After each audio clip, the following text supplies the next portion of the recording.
उपराष्ट्रपति सीपी राधाकृष्णन ने नई दिल्ली स्थित उपराष्ट्रपति भवन में 2 महीने के इंटर्नशिप कार्यक्रम MP लीड फेलोशिप के प्रतिभागियों के साथ संवाद किया। प्रतिभागियों को संबोधित करते हुए उपराष्ट्रपति ने युवाओं से राष्ट्र सेवा के प्रति समर्पित और नैतिक नेतृत्व विकसित करने का आह्वान किया। उन्होंने कहा कि नेतृत्व का आकलन पद या अधिकार से नहीं, बल्कि विनम्रता, सत्यनिष्ठा और संवेदनशीलता के साथ समाज की सेवा करने की क्षमता से होता है।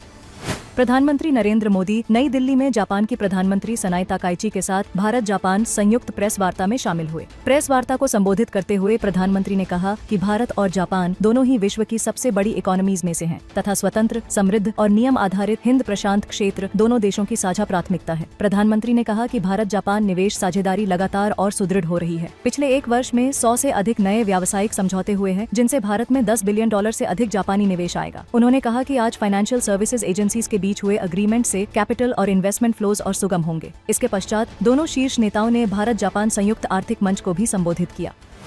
केंद्रीय कृषि एवं ग्रामीण विकास मंत्री शिवराज सिंह चौहान ने आंध्र प्रदेश से राष्ट्रव्यापी विकसित भारत जी राम जी अधिनियम का शुभारंभ किया। इस अवसर पर उन्होंने कहा कि विकसित भारत जी राम जी योजना श्रमिकों को पूरे 125 दिनों के कार्य की पक्की गारंटी प्रदान करती है। यह केवल कार्य दिवसों की संख्या में वृद्धि नहीं, बल्कि सोच में परिवर्तन है, जिसका मूल ध्येय यह सुनिश्चित करना है कि देश में कोई भी हाथ खाली न रहे। उन्होंने यह भी स्पष्ट किया कि विकसित भारत जी राम जी अधिनियम के अंतर्गत श्रमिकों के अधिकारों को कानूनी संरक्षण प्रदान किया गया है। यदि कोई श्रमिक काम की मांग करता है तो उसे 15 दिनों के अंदर रोजगार उपलब्ध कराना अनिवार्य होगा।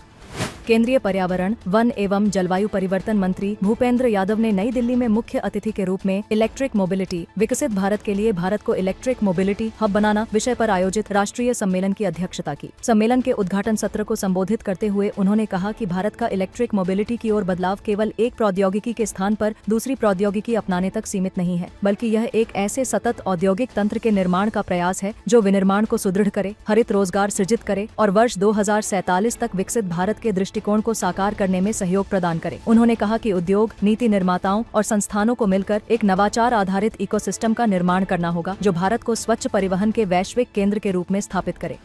केंद्रीय विज्ञान एवं प्रौद्योगिकी राज्य मंत्री डॉक्टर जितेंद्र सिंह ने जयपुर में आयोजित 29वें राष्ट्रीय ई गवर्नेंस सम्मेलन में 17 उत्कृष्ट डिजिटल गवर्नेंस पहलों को राष्ट्रीय ई गवर्नेंस पुरस्कार प्रदान किए। इस अवसर पर उन्होंने कहा कि आर्टिफिशियल इंटेलिजेंस अब केवल एक विकल्प नहीं रह गया है, बल्कि यह सुशासन का एक अनिवार्य अंग बन चुका है। उन्होंने कहा कि भारत का डिजिटल परिवर्तन मशीनों के माध्यम से मानव निर्णय क्षमता का स्थान लेने के उद्देश्य से नहीं, बल्कि पारदर्शिता, जवाबदेही, दक्षता और सेवा वितरण को बेहतर बनाने वाली प्रौद्योगिकियों के माध्यम से सार्वजनिक संस्थाओं को सशक्त बनाने की प्रतिबद्धता से प्रेरित है।